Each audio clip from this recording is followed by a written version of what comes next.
Assalamualaikum warahmatullahi wabarakatuh. Apa kabar kalian? Semoga kalian baik-baik saja dan tetap diberikan kesehatan oleh Allah Subhanahu wa Ta'ala. Bantu channel kami dengan cara subscribe dan tekan tombol lonceng kalian. Terima kasih. Semoga kisah ini bermanfaat.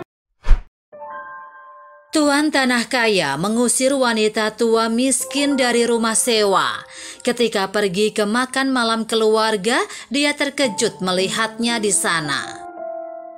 Tuan tanah yang tidak berperasaan mengusir seorang wanita tua yang tidak bisa membayar sewa. Tetapi ketika dia pergi ke rumah saudara perempuannya untuk makan malam keluarga, dia terkejut menemukannya di sana. Hidup itu keras dan menjadi lebih sulit lagi jika hati yang mengelilingi kita terbuat dari batu. Diane Salinger tahu tentang kehidupan. Pada usia 62, dia telah melihat lebih banyak hari gelap daripada cerah dan menangis lebih banyak. Tapi Diane bukan tipe wanita yang mudah menyerah. Setiap kali kehidupan menjatuhkannya, dia bangkit kembali, siap untuk bertarung lagi. Dia telah kehilangan suaminya 3 tahun sebelumnya. Kemudian tornado menghancurkan rumahnya. Tapi dia hanya mengambil taruhannya dan mulai dari awal lagi. Dia mengambil tabungannya dan membeli toko kelontong kecil di kota berukuran sedang di Michigan. Itu sempurna untuknya. Kota yang cukup besar yang akan menghargai beberapa barang eksotis yang ingin dia bawa. Cukup kecil namun nyaman dan hangat. Nyaman dan hangat mungkin menggambarkan komunitas secara umum, tetapi bukan pemilik apartemen yang disewa Diane, Chris Turkley. Pada Chrislah Diane menyewa apartemen kecilnya yang tidak jauh dari tokonya. Sejauh ini Diane adalah penyewa yang sempurna. Dia pendiam, tidak merusak properti dan selalu membayar sewa tepat waktu. Dan 1 bulan kemudian tokonya tidak ada pemasukan. Chris menyebarkan uang yang diambilnya dari amplop di depan Diane dan melambaikannya di wajahnya. Kekurangan $120, sekitar 1,7 juta rupiah, Nyonya Salinger. Diane tersipu. Seperti yang saya jelaskan, Tuan Turkley, karena begitu banyak usaha kecil telah berjuang selama COVID. Ya, saya memberikan pinjaman kepada beberapa keluarga yang membutuhkan. Dan bulan ini saya sedikit kekurangan. Tapi tahukah Anda, saya baik untuk itu. Saya akan membayar Anda $120 dalam 2 minggu. Jika Anda bersedia berperan sebagai Ibu Teresa, itu masalah Anda, bentak Chris. Saya, Nyonya Salinger, adalah seorang pengusaha, bukan badan amal. Saya ingin Anda keluar akhir minggu ini. Tapi Tuan Turkley, protes Diana, hanya seminggu dan itu tidak akan terjadi lagi. Itu terjadi sekali dan itu sudah cukup bagiku, Nyonya Salinger. Kamu keluar, Chris berkata dengan dingin dan dia berbalik dan berjalan keluar. Dia merasa cukup dibenarkan. Dia pernah melihat toko kelontong Diane dan bisnisnya. Selalu ada orang yang keluar masuk dengan tas belanjaan berat yang penuh dengan produk yang tampak lezat. Dan bagian toko makanannya dia dengar sangat populer. Memangnya kekurangan uang tunai. Dia mendengus pada dirinya sendiri. Mengambil keuntungan adalah apa adanya. Chris pulang ke rumah dan bersiap-siap untuk pergi makan malam di rumah adiknya. Vanessa adalah adik kesayangannya dan dia sering mengkhawatirkannya. Dia telah menikah dan menceraikan suaminya yang tampaknya terus-menerus menganggur dan Vanessa bekerja 2 pekerjaan untuk memenuhi kebutuhan. Dia menawarkan untuk memberi putranya yang berusia 16 tahun pekerjaan akhir pekan. Tetapi Vanessa selalu menolak. Wajahnya memerah. Tidak apa-apa Chris, katanya. Aku akan melakukannya. Tapi Chris telah melihat bayangan gelap di bawah matanya dan betapa kurus wajahnya.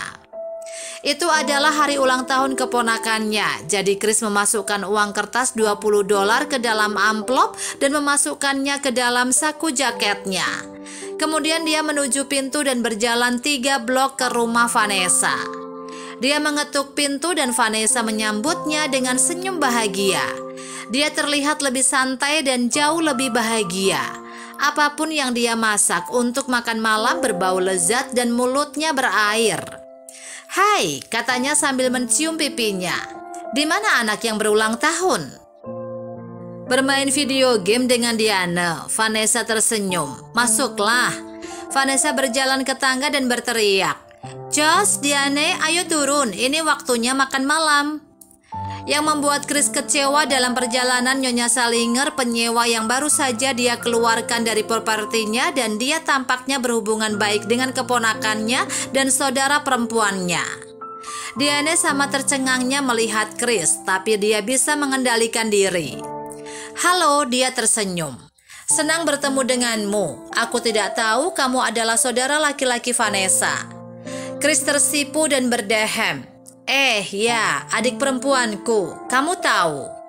"Ayo semuanya," seru Vanessa. "Panggangnya akan menjadi dingin." "Memang," seru Josh. "Itu favoritku. Tapi Bu, aku tahu kamu baru dibayar minggu depan. Bagaimana kita bisa membelinya?" Diane tersenyum pada Josh dan menepuk tangannya. "Jangan khawatir tentang itu," katanya. "Pinjaman ibumu bagus untukku, baunya luar biasa dan aku jadi lapar." Chris mencodongkan tubuh dan bertanya dengan suara rendah, "Apakah Vanessa orang yang ada bantu?" Diane tersenyum. "Dia adalah salah satunya," jawabnya. "Mungkin dia tidak memberitahumu, tapi salah satu pekerjaannya gagal. Jadi aku hanya membantu sampai dia kembali berdiri." Chris merasakan gelombang rasa malu mewarnai pipinya. "Aku sangat menyesal tentang itu. Kau tahu, tapi kenapa Vanessa tidak datang kepadaku?" Diane berkata dengan lembut, "Kamu tahu, kita semua memiliki harga diri. Vanessa ingin berdiri di atas kedua kakinya sendiri dan membesarkan putranya. Bantuan dari seorang teman adalah satu hal, menjadi relasi yang buruk meminta amal adalah hal lain." Chris berbisik, "Saya beritahu Anda, mulai sekarang Anda memiliki apartemen dengan setengah harga. Sebut saja investasi untuk kesejahteraan kota dan milik saudara perempuan saya." Pada akhir malam, Chris telah menemukan bahwa Diane adalah wanita yang sangat cantik dan lucu, dan bahwa dia sangat menikmati kebersamaan dengannya. Malam itu persepsinya tentang komunitasnya berubah. Dia akan mengikuti contoh Diana. Dia akan memberikan uluran tangan. Apa yang bisa kita pelajari dari cerita ini? Saat keadaan menjadi sulit, penting untuk ada di sana untuk satu sama lain. Diana diam-diam membantu orang-orang miskin di kota dengan menjual makanan secara kredit, dan dia tahu tidak akan pernah bisa mereka bayar kembali. Mampu mengakui bahwa Anda salah dan mengubah cara Anda adalah hal yang luar biasa. Chris tidak hanya menyadari bahwa dia salah tentang Diana, tetapi dia juga mulai membantu mereka yang sedang berjuang.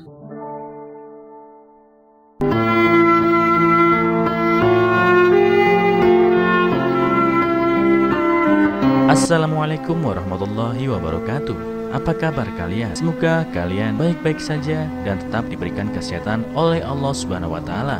Bantu channel kami dengan cara subscribe dan tekan tombol lonceng kalian. Terima kasih. Semoga kisah ini bermanfaat.